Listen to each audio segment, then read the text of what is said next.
Entonces, buenos días, Alejandro. Quisiera entonces saludarte y agradecer antes que nada por esa entrevista, esa conversación, para que podamos hablar un poco acerca del momento que estamos pasando en América Latina. Imagino que quizá hay mucha similitud en muchos países, Argentina, Brasil, Chile, ¿no es cierto? Y quisiera entonces empezar la conversa que hablar un poquito acerca de tu análisis acerca de Chile, del momento político de Chile y tu visión acerca de también lo que está ocurriendo en Brasil. Patricia, un agrado conversar contigo y también con, por supuesto, todas las auditoras, auditores brasileños. Un saludo muy fraternal a todos los trabajadores y trabajadoras de Brasil. Y contarles que nosotros estamos pasando por un régimen democrático, eso no hay una discusión en términos clásicos, hacemos elección y el que gana asume, y la oposición y el gobierno tienen un cierto margen de entendimiento, pero nadie puede negar que estamos en una crisis.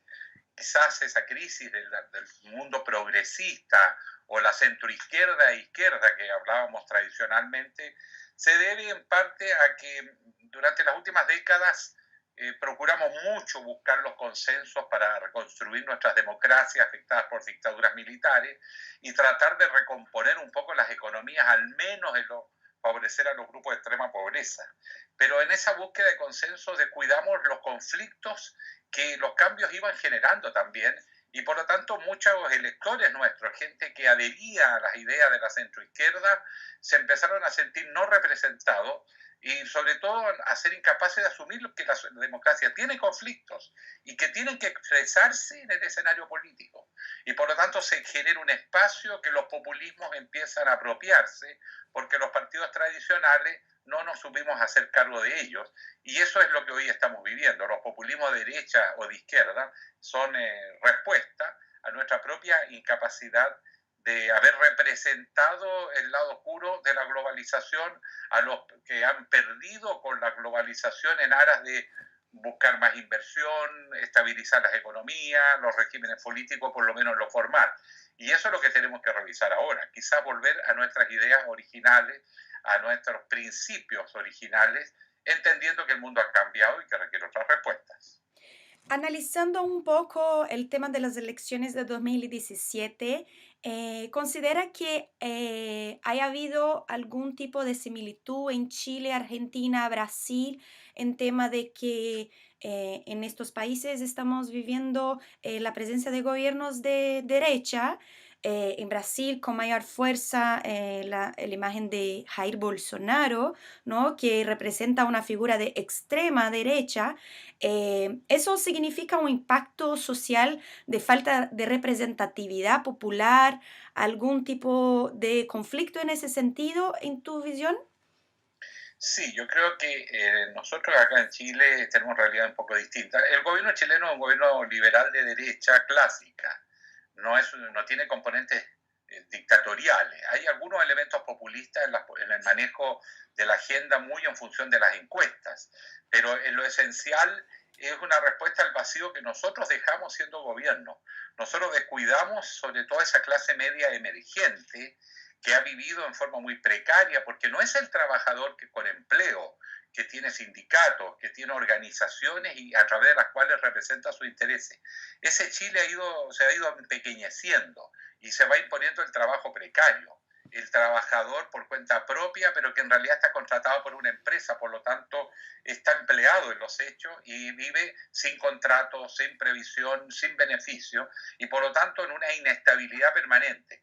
Esa gente se sintió defraudada por nosotros, quizás nos asumimos mucho los casos de extrema pobreza y más bien del mundo organizado, pero dejamos un sector importante y ahí entró la derecha con un discurso más populista que tampoco está dando respuesta. Hoy día ni va a dar, la derecha no tiene respuesta para esos temas, pero lo cierto es que electoralmente nos desplazaron.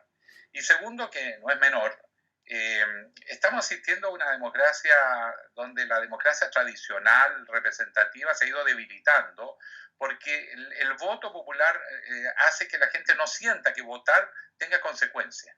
porque no somos capaces de darle respuesta a sus demandas. Entonces muchos dejan de votar. Quizás el problema principal en Chile es que nuestro electorado tradicional ha dejado de votar, más que haberse transformado en derechista, para hacer en rigor, y ya no va a votar. Estamos con tasas de participación en elecciones nacionales inferior al 50%, pero en las elecciones locales inferior al 30-35%. Hay una crisis de la democracia representativa que no hemos asumido. En ese sentido, hay una cierta responsabilidad que asumen los partidos de izquierda y centroizquierda en el sentido de quizá no dar las respuestas que sean necesarias para el momento actual que estamos viviendo. ¿Hay una cierta mea culpa en ese sentido de los partidos de izquierda y centroizquierda, de modo general? Me temo que no. Los ¿Ya? partidos están debilitados, hay bastante poca autocrítica, poca revisión estratégica, y por consiguiente los partidos están más preocupados de tratar de articular alianzas electorales y tratar de salvar cuotas de poder. Ese es un problema que todavía no toca a fondo en Chile, y desgraciadamente parece que vamos a tener que recorrer todavía un camino muy doloroso antes de que eso reaccione. Pero la realidad pasa por el lado nuestro. Los movimientos sociales, por ejemplo, están articulando demandas al Estado mucho más coherente, de forma mucho más diversa que lo que los partidos han sido capaces de recoger. Estoy hablando de la centroizquierda. La derecha, obviamente, los movimientos sociales lo ve con desconfianza.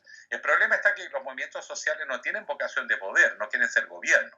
Lo que quieren es influir, pero están teniendo poca capacidad de ser escuchados. Ellos se manifiestan, generan opinión, crean climas, pero no logran que los gobiernos finalmente tomen en consideración sus requerimientos y demandas.